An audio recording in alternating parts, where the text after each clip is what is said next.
Chapitre 22. Les autres mondes. Delmar avançait d'un pas régulier tandis que l'ogre achevait son cri. Je me dis que l'ogre nous défiait ou essayait de nous effrayer pour nous éloigner de sa proie. L'ogre attrapa une énorme épée rouillée par terre. « Putain, il a une arme, et ce n'est pas une massue !» fit remarquer quelqu'un comme une évidence.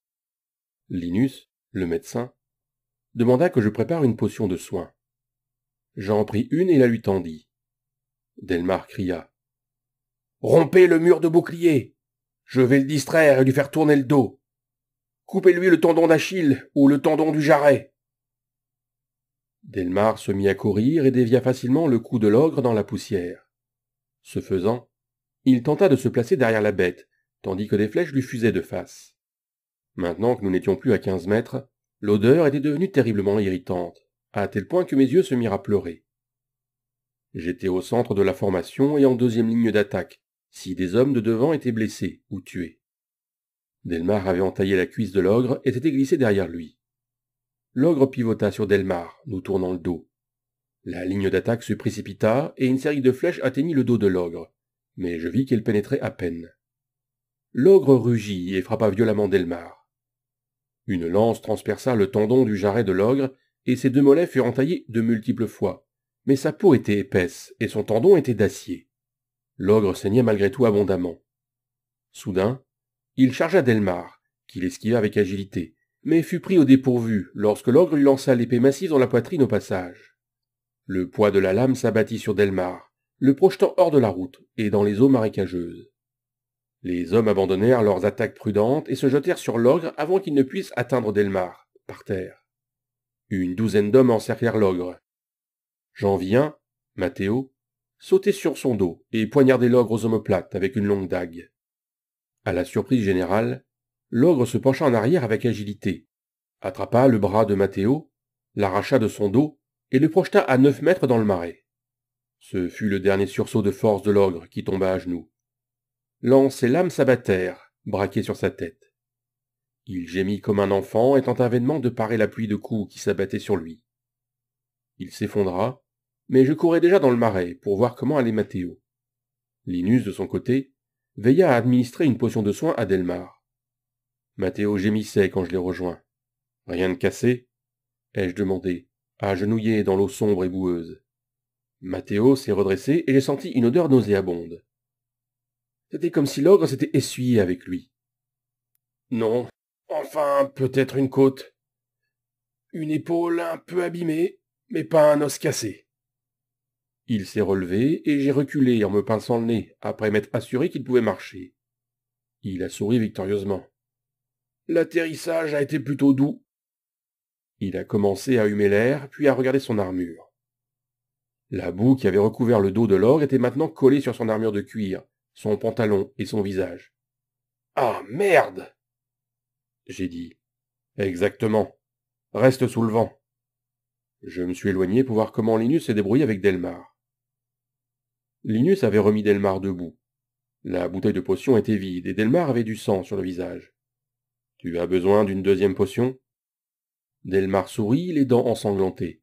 « Ce serait un gâchis de potion. Je suis prêt à retourner voir un guérisseur. Une épée vient de me blesser, mais je peux marcher. » Linus était avec lui et j'étais un peu contrarié, mes bottes étant maintenant trempées par la surveillance de Matteo. La conversation tourna autour de l'ogre mort et des grenouilles.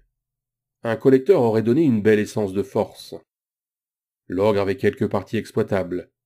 Les dents ne se vendaient que pour quelques dizaines d'argent, ce qui n'en valait pas la peine, car nous n'aurions pas d'alchimiste à qui les vendre à Macha.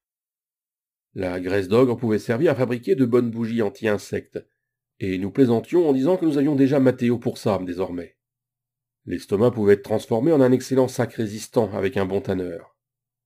Personne n'était d'humeur à le découper, alors nous avons laissé l'ogre tranquille dans sa pause mortelle.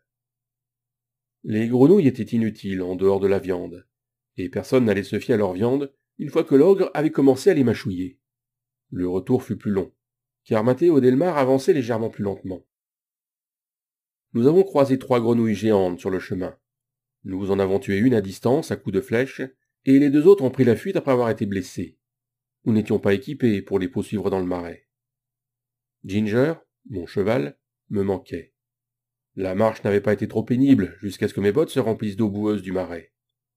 J'avais vidé l'eau, mais Delmar nous avait remis en route, et je n'avais pas eu le temps de m'éclipser pour enfiler des chaussettes sèches. Après 11 kilomètres, je sentais les callosités de mes pieds se décoller. Arrivé en ville, notre retour fut discret. Delmar nous congédia et alla faire son rapport à Castille. Nous retournâmes à nos couchages improvisés dans la boulangerie abandonnée. J'ôtai mes bottes et mes chaussettes, emportant du même coup une bonne partie de ma peau. La chair était à vif et saignait. J'étais assis sur mon lit quand Constantin passa. « Eric, la prochaine fois, et sors tes chaussettes. Mieux encore, prends des chaussettes de rechange et remplace-les par une paire sèche. » Il inspecta mes pieds. « Je vais demander à Félix de t'apporter un repas. Demain, nous serons simplement sur les remparts, du lever au coucher du soleil. Pas de patrouille. »« C'est l'armée régulière qui patrouille ?» demandai-je en me frottant les pieds avec la pommade pour chevaux de mon sac. « Non, c'est une autre unité de la Légion qui s'en occupe. On repart après-demain pour patrouiller à nouveau dans le marais. » Sembla-t-il heureux de me dire. « Tu sais, Eric, finalement, pas d'entraînement ce soir. » Il rit en partant devant mon air agacé. J'envisageais de boire une des potions de soins que je transportais pour la compagnie, mais je soupirais et m'allongeais sur mon lit après m'être déshabillé. L'humidité me faisait encore transpirer, alors je bus de l'eau froide de ma gourde. J'aurais aimé prendre une douche, mais après une patrouille de 30 kilomètres, à moitié chaussée de bottes trempées de boue, j'étais épuisé. J'ai sorti le livre d'histoire de mon espace dimensionnel et j'ai repris ma lecture. Félix est arrivé avec mon repas et m'a posé des questions sur le livre, mais j'avais déjà préparé une réponse. Je lui ai dit que je l'avais trouvé dans la chambre des enfants. La nourriture qu'il m'a servie était simple, des petites pommes de terre vapeur et un steak de jambon. La portion était généreuse. Félix est assis et a mangé avec moi. Mathéo est sur le toit. Il a pris une douche, mais sent encore un peu mauvais, alors il ne dort pas dans la chambre avec moi. Linus lui apportera de quoi nettoyer son armure. Il va probablement éviter la surveillance de demain, car personne ne veut le sentir, gloussait Félix. Après mon repas, j'allumai la lampe à huile et poursuivis ma lecture. Après l'arrivée de la première Légion et la création de son empire, celle-ci continua d'étendre ses frontières. Cette expansion finit par ralentir, les légionnaires ne transmettant pas à leurs enfants la puissante maîtrise de leurs affinités magiques. Pourtant, nombre d'entre eux vécurent longtemps et fondèrent leur famille pour contrôler l'Empire et protéger son peuple. Le livre pour enfants commença à se consacrer à la propagande de tout le bien que la Légion avait accompli grâce à son savoir et à sa magie. Routes, aqueducs, méthodes de construction non magique améliorées et lois structurées. Je m'évanouis alors que j'avais lu jusque tard dans la nuit, incapable de passer 2 nuits consécutives sans dormir.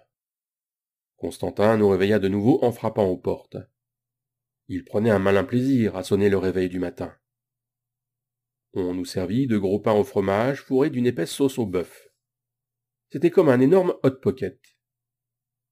J'appris qu'en tant que légionnaire, nous recevions des portions de nourriture meilleures et plus généreuses que celles de l'armée régulière. Félix m'a dit de ne pas me réjouir en public, sinon cela risquerait de dégénérer en bagarre. De plus, il plaisanta en disant que nous étions 7000 contre 100 en ville. Ce ne serait pas un combat équitable pour les réguliers. La garde des remparts avait une utilité. Adrian nous expliqua qu'il s'agissait du tronçon de 100 mètres que nous serions censés défendre si la ville était attaquée. Ce tronçon de rempart s'étendait de la tour d'entrée à une tour d'archer. Les soldats réguliers montaient leur garde dans les tours, à l'abri du soleil, tandis que nous, assis sur le rempart, profitions de la chaleur. Nous n'étions que 21 pour cette garde. Beaucoup de membres de notre compagnie étaient affectés à d'autres missions en ville.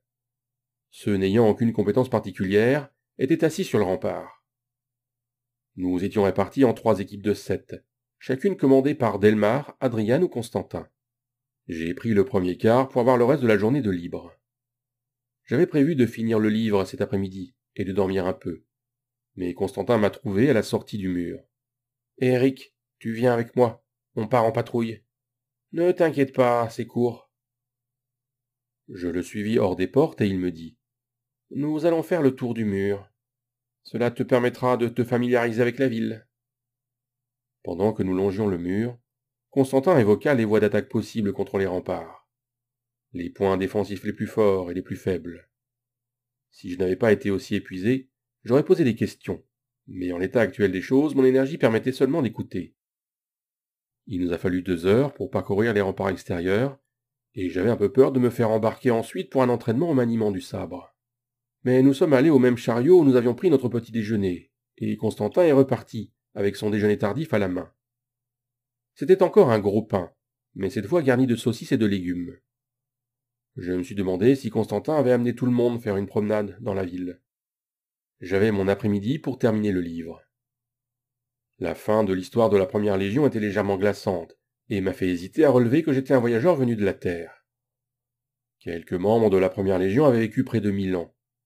Chaque fois qu'un étranger arrivait d'un autre monde, il était amené à l'empereur contre une récompense. Le livre que j'ai lu datait d'environ 100 ans, et la majeure partie de l'histoire tenait plus du mythe que de l'histoire réelle. De tout mon temps ici, je n'avais jamais entendu parler de la pratique consistant à retrouver et à traîner les voyageurs devant l'empereur pour qu'il les juge. C'était logique pourtant. Les voyageurs, s'ils avaient les mêmes affinités que moi, représenteraient un danger pour le règne de l'empereur. Avais-je réussi à passer entre les mailles du filet? Je suis allé dîner à la charrette avant le coucher du soleil.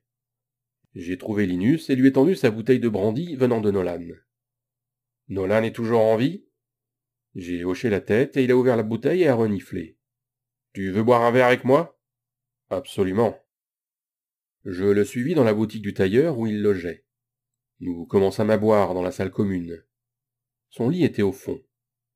Nous vidâmes rapidement la bouteille, et je conservai suffisamment de sang-froid pour interroger Linus sur les voyageurs. Il ricana. Je ne crois pas qu'il y ait eu une seule trace d'une personne originaire du monde de la Première Légion depuis 200 ans. Mais c'est une planète immense. D'où dis-tu venir? Duché de Tingia. J'ai rejoint une caravane de commerce de bois. J'ai fait une connerie, et hop, je suis légionnaire. Ai-je aboyé en riant. Mes recherches m'avaient appris que le duché était un petit royaume humain, à 2400 km au sud. Tout ce que je savais, c'était sa localisation sur une carte, et que sa principale exportation était le bois. Ah, bien joué, trinqua-t-il. Moi, je travaillais comme vétérinaire. J'ai tué le taureau chéri du baron, un pur accident. Et hop, 10 ans dans la Légion pour me remercier. Je suis retourné en titubant dans ma chambre. J'avais presque peur que Mathéo ne prenne mon lit, mais heureusement, il était vide, et je me suis effondré. J'en avais appris quand même un peu. Linus était un roturier, et il ne savait pas s'il fallait dénoncer les étrangers au magistrat. Il supposait que oui, mais n'avait jamais entendu parler d'une récompense pour cela. J'ai été réveillé trop tôt par des coups frappés à ma porte, qui résonnaient également dans ma tête. Super. Ma première gueule de bois depuis mon arrivée n'était pas des moindres. Bouge, Eric, hurla Constantin à travers la porte. Toute la compagnie est en patrouille aujourd'hui. J'ai tiré l'oreiller en plume sur ma tête un instant pour couvrir son bruit.